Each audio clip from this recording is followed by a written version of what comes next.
తిప్పుకుంటూ ఉండాలి.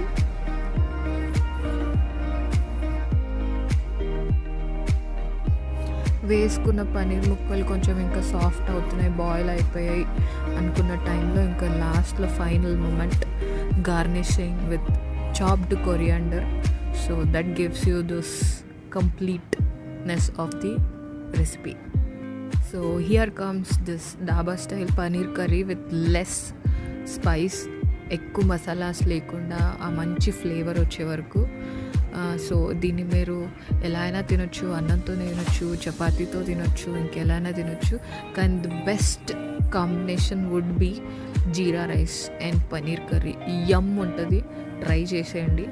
So hope you like this video. నచ్చితే షేర్ చేయండి, లైక్ చేయండి, సబ్స్క్రైబ్ చేయండి. Hope you all loved it. Thank you. Bye.